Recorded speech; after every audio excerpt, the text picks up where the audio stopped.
I'm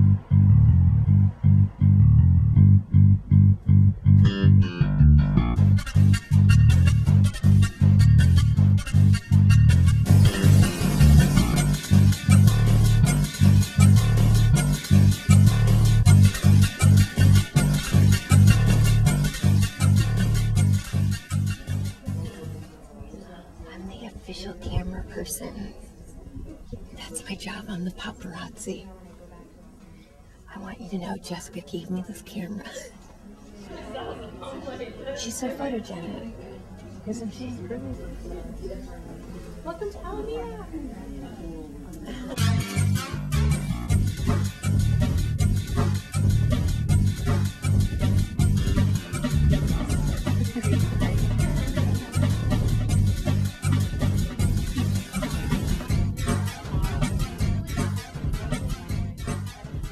Standing with legs open, butt hanging out, back fat's taped, hair is done, makeup's done, the wind is blowing, lights are going, 21 people are in the room, and you plop down $4.95 for the cover of the magazine and wonder why you don't look like her.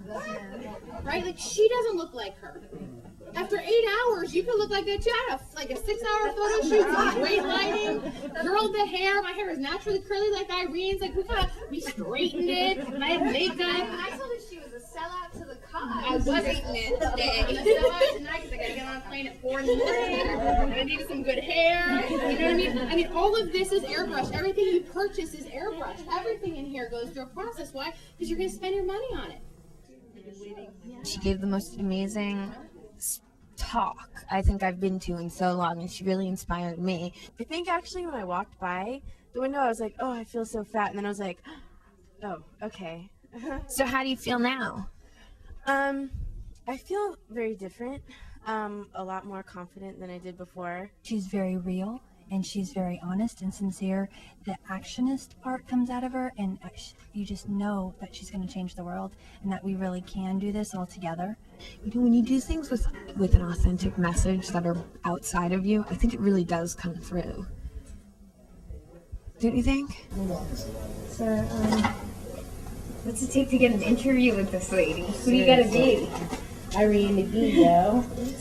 I know I saw your sweet cheeks when you were doing that. Don't cry out. Of course you can sing Sorry, too. I'm just kidding. I really can't. I just wanted to be super cheesy. I believe. I'm gonna I love that you just kicked yourself. You just kicked yourself. I just kicked my knee. This is why maybe you and I wouldn't be the best vlog together. Because I don't think we get a word in edgewise. There was a study done that when women were added onto sitcoms, in general, the amount of dialogue that was added that was about physical appearance tripled. Right. I don't know. That's probably a wrong fact.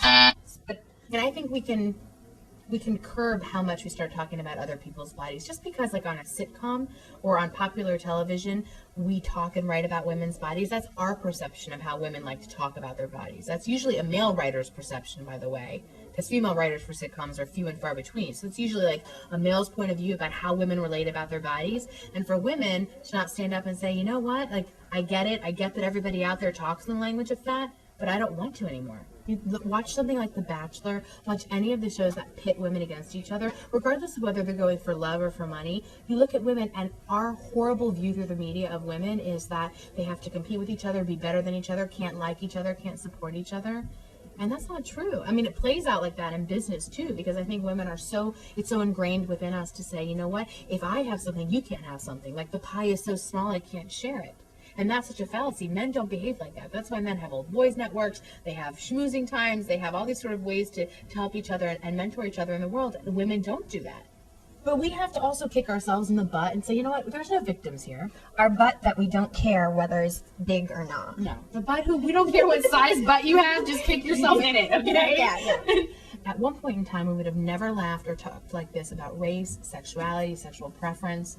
We do about body shape and size in this country, and it's because it's mirrored around us all the time that bodies are full and fair game. You know, I could pick and pull apart your body and not even know you.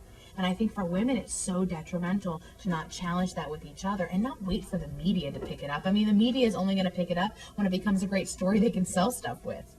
You know, they want to sell us back our self-esteem and our empowerment. Can I start your fan club? You Do you have one yet? You should totally just be my like posse up Oh there. my god, this is it. This is fan 1 of the Jessica Weiner fan. I swear, I'm starting the Jessica Weiner fan group. Sign my book. Exciting. And I'm your first and number 1 fan. And what's your name again? Charlie? Well, I think you rule, and I think what you're doing is walking your talk. And I think a lot of women, we need to see each other doing that. I love it. I love you. I love what you stand for. I love what this whole thing's about. I'm listening. Oh, that's right. Jessica Weiner, our number 1 fan, is listening to No One's Listening. Mm-hmm. I'm listening to No One's Listening. And somehow that makes me feel sad. I mean, if we help you to have 2 hands or not. It's up to you. Right now, because I'm just getting all sappy, so let's not start it.